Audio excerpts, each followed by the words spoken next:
Hello, everyone, and welcome back to Diverse Thinking, Different Learning. I'm glad you're here and grateful that you're joining me for this conversation. On this podcast, we often talk about executive functioning, those essential mental skills that help us plan, focus, remember instructions, and juggle multiple tasks. But we don't always talk about how we build those skills or who's best positioned to help. That's where executive functioning coaching comes in. Today, we're talking about what it is, how it works, and why it can be a game changer, particularly for girls and young women navigating ADHD. I am thrilled to welcome Rana Lustyan to the podcast. She's the founder and CEO of Growing Minds Coaching, and her personal and professional journey makes her uniquely equipped to support families in this space. Diagnosed with ADHD later in life, Rana built her own systems for managing life, school, and business, ultimately founding a successful CPG company before turning her focus to executive functioning coaching after her daughter's diagnosis. Today, she helps students build real-world skills that lead to lasting confidence and independence. Join me in welcoming Rana to the podcast. Millions of kids struggle with learning, processing, and social emotional difficulties. These challenges interfere with their ability to reach their full potential.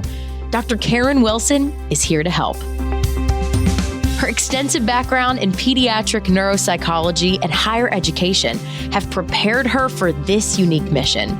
Listen as she delivers content to inform, educate, and empower parents and educators. This will enable you to identify challenges that kids face and get them on the road to achieving their full potential. This is Diverse Thinking, Different Learning by Child Nexus.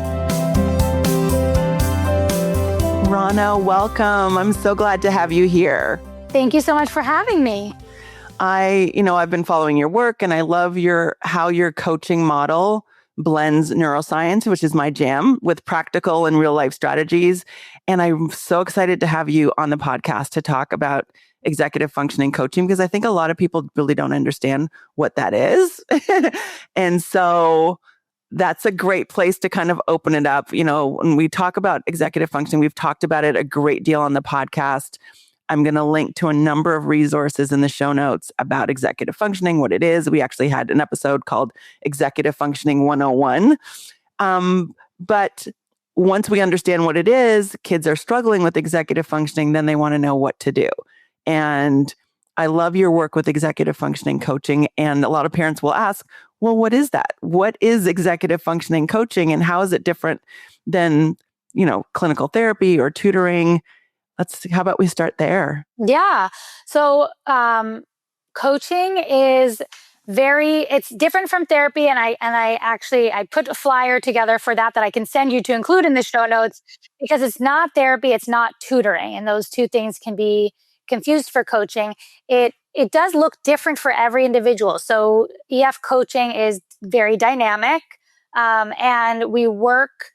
It's very real time. So whatever your kiddo is struggling with, or if you're a young adult or a young professional, really anyone can have help with EF skills, because they're tools that you learn that you then are practicing and modifying as you need them in your life. So you can apply them academically, to your career, to your goals, to your dreams, and then to social or extracurricular. So it's about time management. There's anywhere from 8 to 11 executive function skills, depending on what article you read and how you want to how you want to divvy them up. But there's main skills that a lot of adolescents need to focus on that really help set them up for success academically. And a lot of them have to do with planning, organization, time management, task initiation, procrastination, self-awareness, metacognition. So when I think about that too, because as I speak about it to moms and parents alike, when I say EF skills, a lot kids don't know what that is. Adults don't know what that is. So I call it like accountability coaching, productivity coaching. And then my specific coaching, and this is going to be unique to your coach, because everybody comes from a different background. Some people have more of an ed therapy background. My background is in corporate America and career and entrepreneurship. And then I also have my own lived experience that I come in with, which is very unique. And I have my own little ADHD path to where I landed now in my 40s, and where I really have found that it's the pinnacle for me of all of my life experience. So it makes me unique, but I'm very strengths focused. We do acknowledge challenges, and we build tools and strategies to support those challenges, but we're strengths based, and we talk a lot about building autonomy, which in turn builds confidence and resilience and perseverance, which are really important skills as you go through life. Absolutely. And I think that a lot of people don't realize, obviously we're dealing with students and they're in school and academics is a main focus, but there's something in between academic help and clinical therapy. And what you're talking about, those EF skills, executive functioning skills, are those essential life skills. And we often assume that kids will just pick that up on their own. And that's often not the case for many of the kiddos that we work with. And I do think that your lived experience sets you apart, because you can really put yourself in the shoes of a lot of the students who are struggling with their EF skills. Mm-hmm. Exactly. Yeah. And I have 2 daughters of my own. I specialize in girls specifically, and I do that because of lived experience, but also because I was shocked to learn that girls weren't even included in ADHD research until the 90s. That's fascinating. And they float by under the radar because their symptoms aren't always hyperactive. I say we're very hyperactive on the inside. So I was the type A perfectionist that put a lot of pressure on myself, had very negative self-talk, and I prided myself always on being very busy all the time. And then ultimately, and I would go from 0 to 60. So the littlest thing could tick me off and just get me to explode. And I remember even growing up and talking about it with friends, that if I was studying my own way and my mom would ask me, "Are you studying?" and I was already studying, it would frustrate me to no end. And I only later in life was able to really break that down in therapy. That wasn't with a coach, in therapy, to figure out why did that bother me so much, that like someone's asking me to do something that I'm already doing. Now, some of it could have been some oppositional defiance where, don't tell me what to do. I already know what to do. But a lot of it is just when you're doing things your own way and you're so overwhelmed, you're just barely holding it together. And then the tiniest thing can just break you down. Yes. And I've seen firsthand how girls with ADHD can internalize their struggles, like you're saying. And it leads to anxiety, it leads to perfectionism, leads to burnout. And it's so important to really name those patterns and support girls differently. And that's what you've been doing, which is fantastic. Exactly. Yeah. At Growing Minds, which we talked about in the intro, you use the acronym POSITIVE to teach executive functioning skills. Can you walk us through what each of those letters stands for and how you use that model to support students? Yeah. So what I like about acronyms in general, I love acronyms, especially as somebody with ADHD, is working memory is a challenge. We struggle with remembering things, and there's no problem with that. I mean, really, as long as you have the systems to support you, when you know that about yourself, you have the metacognition to understand my working memory is a challenge, then you create systems to support you, and acronyms is a system. So this helps with studying too. If you have to memorize lists or processes, oftentimes creating an acronym or some kind of a poem or song can help. So here, the acronym POSITIVE just is really a way of remembering some of the specific executive function skills. We'll call them EF skills. So the P stands for planning. So planning your day, planning It's planning and prioritizing. They go hand in hand.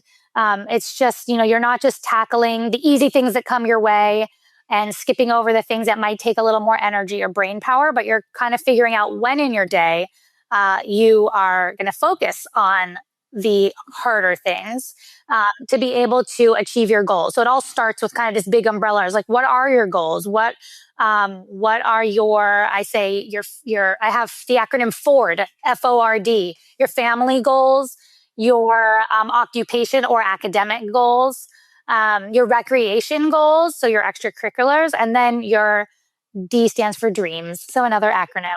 But so that's our planning. And then we have the O in positive for organization. So how do we organize our spaces? How do we organize our day? Organizing our meals. There's a lot of different facets of organization that we can look at. Just a small aside, but I also have a culinary degree. So I used to work as a chef in restaurants, and I went to Le Cordon Bleu. So I do also focus a lot on nutrition because it's a huge source of energy and focus, which really helps when we're feeding our brains and bodies properly. Back to the acronym, we have S in positive is self-advocacy. So learning how to communicate, to name our feelings. We work on I feel statements, and just being able to communicate to our parents, to our teachers, to our friends what we need, and setting some boundaries if that work can come up too. The I in positive, the first I is for initiation. So task initiation is a challenge. We hear it the flip side, which is procrastination, but on the kind of framing it more as a strength, it's how do we initiate tasks, not postpone them. So there's lots of strategies that we can work on for task initiation. The T is for time management. That's how do we manage our time? We work on time blocking. We have to kind of data dump all the things that we want to get through in a day or a week. We have certain non-negotiables that we talk about every day. That might be a certain class, or obviously for younger students, it's school. So you have school from this time to this time. That's a non-negotiable. So how do we do our mornings? How do we do our afternoons and our weekends? The next I is inhibition control. So we are working on kind of impulsivity is another way of looking at our inhibitions, and focus too. How do we limit distractions or minimize distractions? And the V is for visualizing outcomes. So that is, again, thinking of our future self. Sometimes we do alter ego work, which is fun. Some kiddos like to get creative. We come up with an alter ego and get very detailed about their strengths and what they do well and what they have challenges with. And then we relate to that alter ego. And we sometimes have to bring that alter ego out inside of us to get through maybe more uncomfortable or challenging situations. And then the E is for evaluating priorities. So that isn't so much an EF skill. It's something that just kind of is an overall skill in terms of how we manage. That's not a specific EF skill, but it's looking at what are our priorities and what's gonna take us to that next rung in the ladder to get to the top, which is our goal. Right. And I love how you break apart executive functioning with that acronym, because executive functioning can seem as this big, large, abstract concept. Mm-hmm. And really, you're breaking it down so that you can see each of these areas as practical tools that help you manage everyday life, which is what we're working on.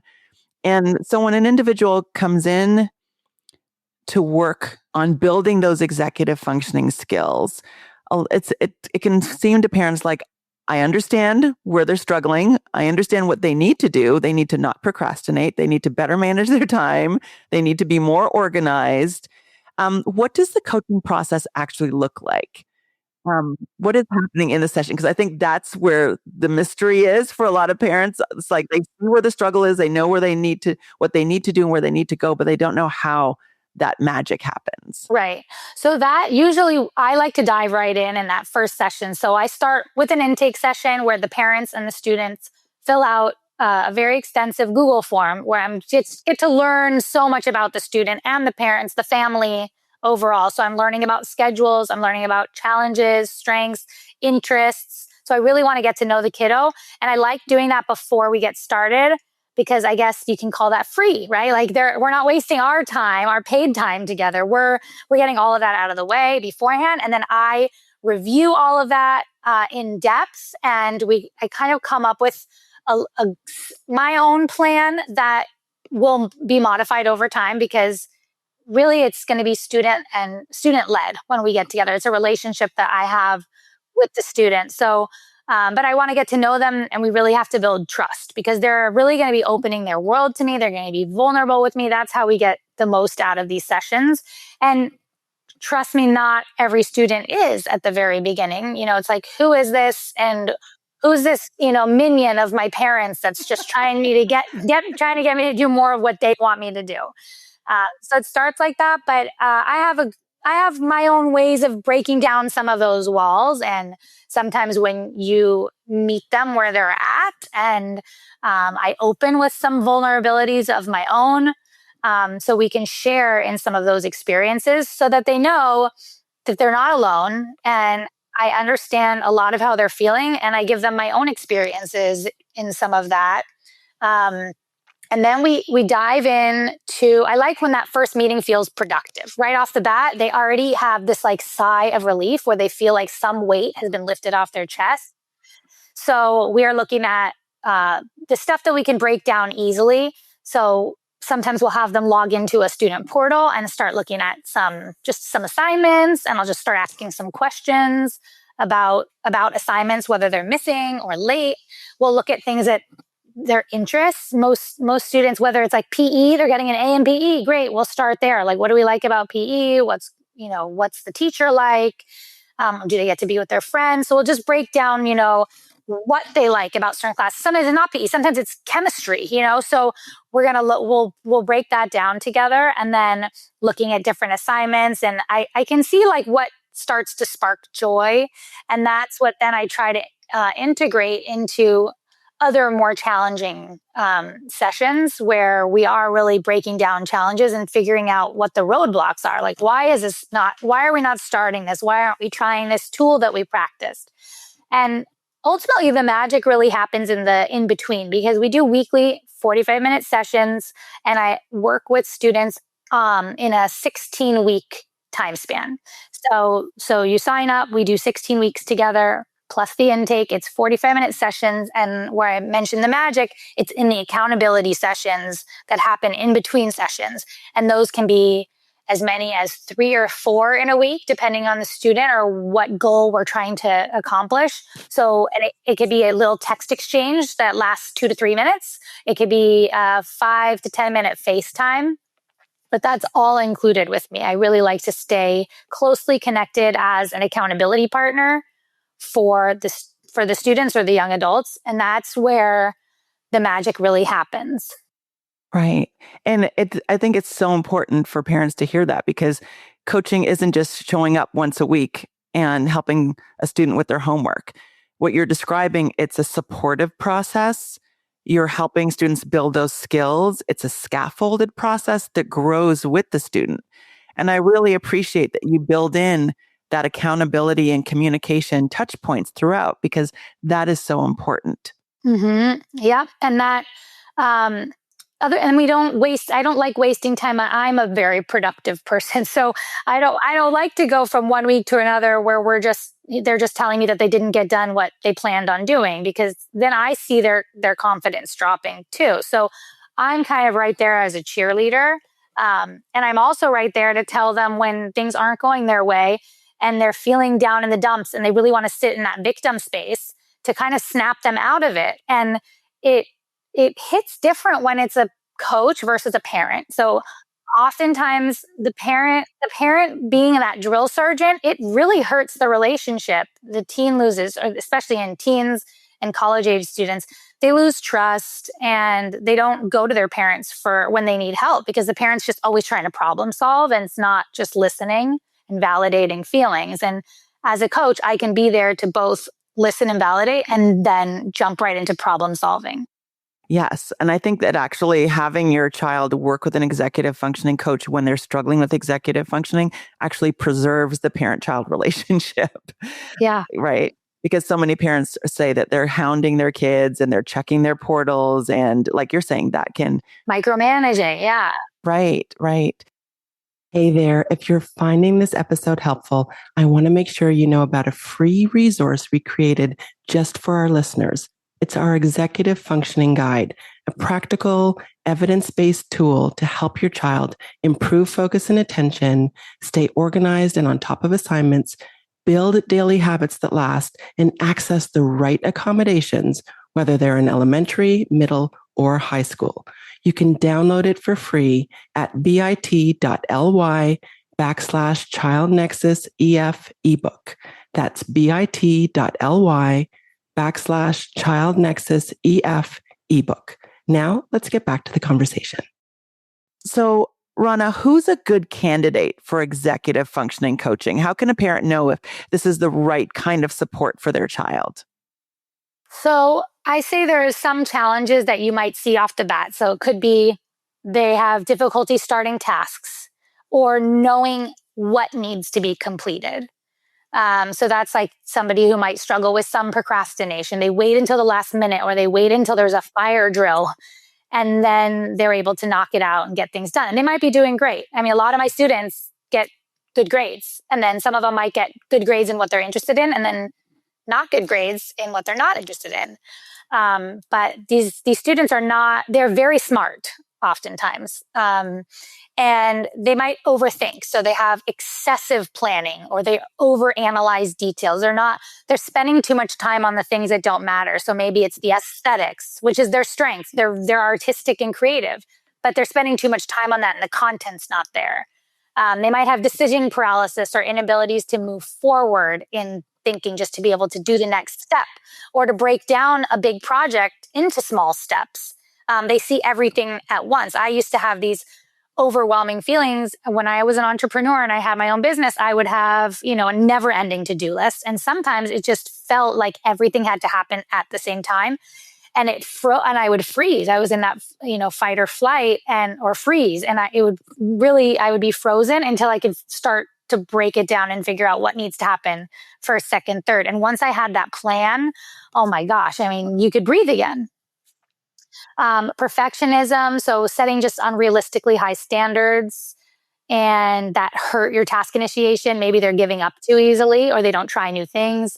Time anxiety, constantly feeling pressured by time or different constraints that impact their productivity. Rigidity in thinking, so difficulty adapting to changes or deviating from plans. Impatience, students who maybe they're frustrated when tasks or plans don't progress as quickly as they wanted them to. Maybe they have difficulty relaxing. That was another issue I had. I was raised to feel that if you were doing nothing, you're lazy. And I couldn't identify as somebody who was lazy because I worked so hard.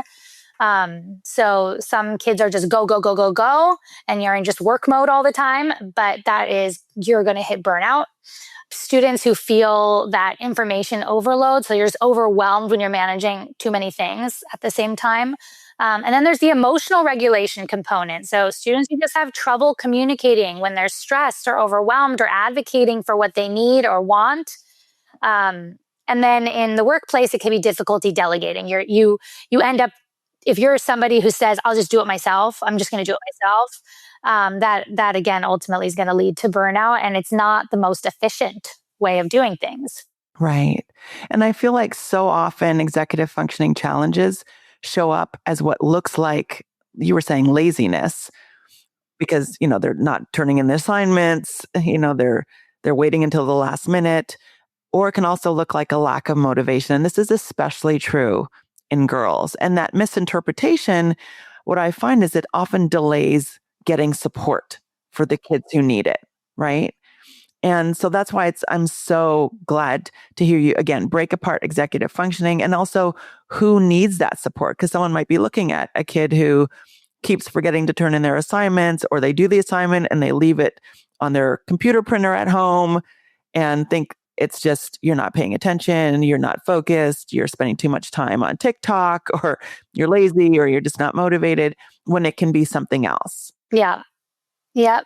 And it's noticing, the especially in females, the signs that can fly by under the radar. Right. The other thing I love that you do is that you have a family team meeting. And I love that too, because kids don't live in isolation.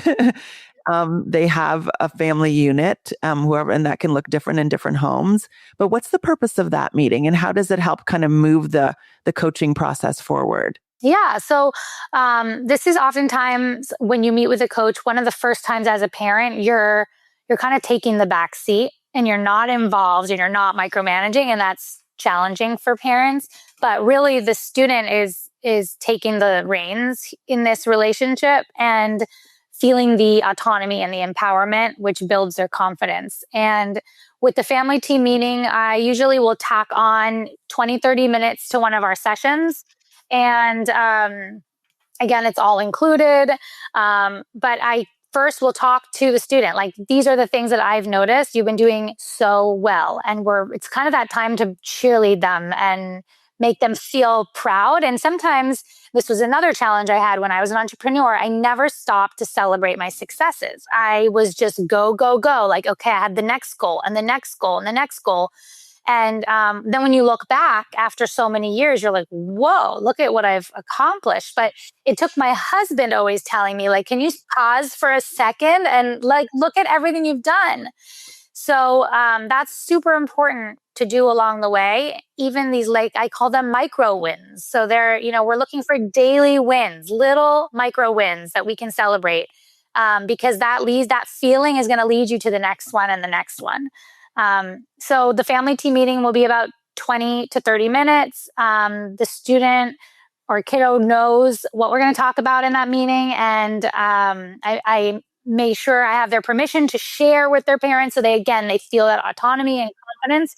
And then the parent can also have the opportunity to share what they've noticed in the home and changes that they've noticed. So it's a really nice time to celebrate wins. And then separately, if there are additional challenges that they want to focus on, what the parents might want to focus on, what their goals are, or might be a little different from what the students' goals are. So we do try to address the students' goals.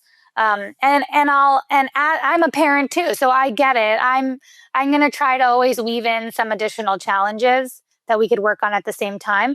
But then again, there's these 8 to 11 EF skills. We can't get all of them done in 16 weeks. So even that, we have the EF challenge ourselves of prioritizing. What are we going to work on so that we really see a difference?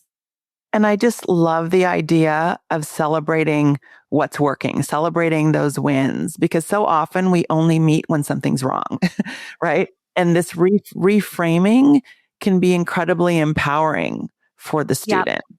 Right. And the other thing that you emphasize that's rarely discussed, because we're always focusing on providing support for the student in the area where they're struggling, but you talk about phasing out. Can you talk about what that looks like? Because that is really a critical part of the coaching process, which just tells you that it doesn't go on forever and it shouldn't. Right. And so that, again, I think that's pretty unique to my coaching, specifically because I was the person that if I was going to go to therapy or if I'm going to meet with a tutor, even on day one, I'm like, well, how long? For how long? Maybe it's my time anxiety, but like, I just need there to be kind of like an end in sight, or just knowing like, what is my, what do I have to meet in order to graduate from this? What do I have to do? So I like kind of giving them this 16 sessions. In the cycle of a school year, it tends to be about a semester. It's always ideal to start at the very beginning of the semester, but I often start clients in the middle of the semester, and then sometimes we'll take breaks for winter, spring break, or summer break, and then start back up again to get the full 16 weeks. But I believe that we're building autonomy. That's the ultimate goal here, is like to have your child, whether they're in college or even in their late 20s, to have them operate on their own and be happy and live successful and confident lives. So I like the phasing out what we do towards kind of the end. I mentioned that we do these accountability sessions. They might be 4 sessions in a week. And then after a couple of weeks of that, we try to go down to 3 or 2. And then eventually we're working on maybe the last 2 or 3 sessions. We don't have the accountability portion. And then occasionally there are students or adults that want to jump back in for maybe 4 to 6 more sessions after we take some time off, so they can actually put these tools to use with no scaffolding. And then we can kind of come back and reflect on what was challenging. And then we can hone and work on those last few challenges. And again, maybe it's accountability check-ins, but no session. Maybe it's session and no accountability sessions. Maybe it's twice a month instead of every week. So it's super flexible, and because it's all about them. It's dynamic. It's what every client needs. It's very individualized. Right. And it has to be, because everybody who struggles with executive functioning struggles to a different degree and struggles with different aspects of executive functioning. So it has to be individualized. And an important thing that you really highlighted is that the goal isn't to create dependence on you, right, on the executive functioning coach, on the educational therapist. It's really to build independence. And that's what we want for all our kiddos. And the phasing out process sounds like it's really a sign of growth for the student. Yeah, exactly. And I want them to see it too, so that they're confident and they feel capable of moving on from coaching. And it's not to say they won't ever need a coach again, because we go through phases in our lives. So maybe we work with someone in 9th grade and then they feel like they could benefit from coaching in 12th grade or during different periods of transition. So it could be a young professional switching careers or a new mom. I love working with working moms, because I always say the busier you are, the better for me, because we've got so much to juggle and we feel so accomplished. Yes. For families listening who are hearing this, and a lot of it is going to resonate with a lot of people, but for families listening who are just starting to explore this kind of support, what advice would you give them?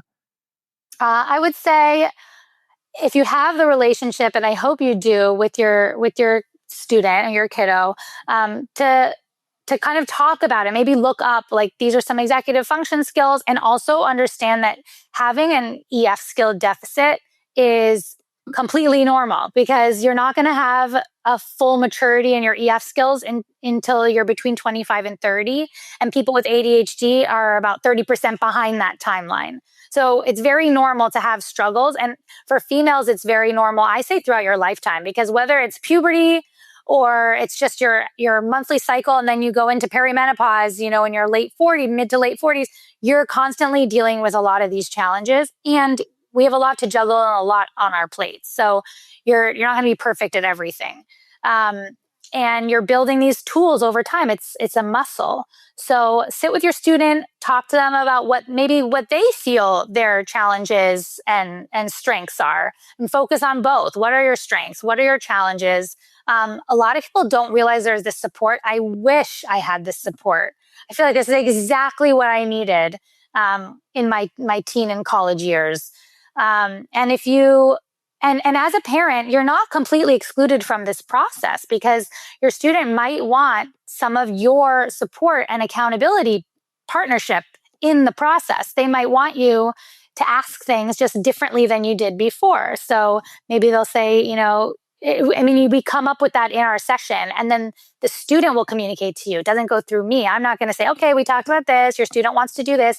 I have it all go through them. So they are going to directly communicate with you, with their teachers, with their peers, whatever they need.